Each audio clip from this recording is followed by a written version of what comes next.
জনাব তারেক রহমান এবং কেন্দ্র যাকে ধানের শীষ টিকিট তুলে দেবে, আর ধানের শীষকে বাংলাদেশের বুকে বিজয় করার জন্য যা যা করণীয় দরকার ইনশাল্লাহ আমরা তাই করে যাব।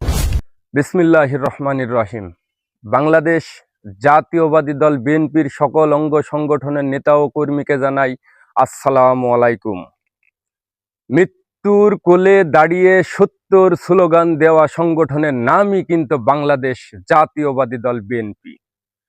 যেহেতু ভাই সামনে জাতীয় সংসদ নির্বাচন, এই নির্বাচনকে সামনে রেখে বাংলাদেশ জাতীয়বাদী দল বিএনপি থেকে যারা ধানের শীষ টিকিট পাওয়ার লড়াইয়ে কাজ করতেছেন তাদের উদ্দেশ্যে কিছু কথা বলতে চাই।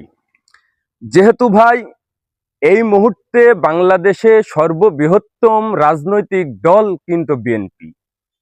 এই দলে একাধিক প্রার্থী থাকবে, একাধিক প্রার্থীর মধ্যে জনাব তারেক রহমান তার হাতেই ধানের শীষ টিকিট তুলে দেবেন, যে গরিব দুঃখী মেহনতি মানুষের পাশে এসে দাঁড়াবে, যে দিনমজুর, কৃষক, একটা শ্রমিক অগ্র অধিকারের জন্য কাজ করবে এবং এই অচল বাংলাদেশকে সচল করার জন্য যে প্রত্যয় ব্যক্ত করবে, ইনশাল্লাহ জনাব তারেক রহমান তাকেই নমিনেশন তুলে দেবে।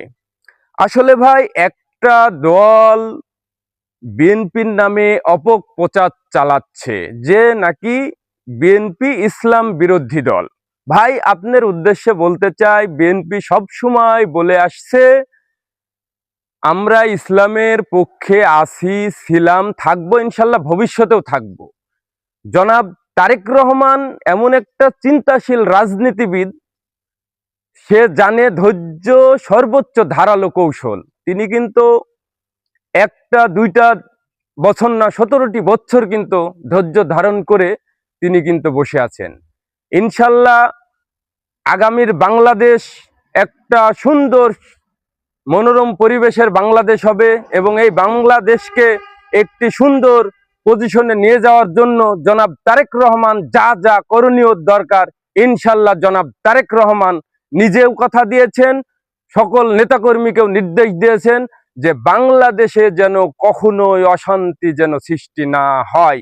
কারণ আমরা শহীদ প্রেসিডেন্ট জিয়াউর রহমানের আদর্শে গড়া ধানের শীষ করি, আমরা জনাব তারেক রহমানের ধানের শীষ করি।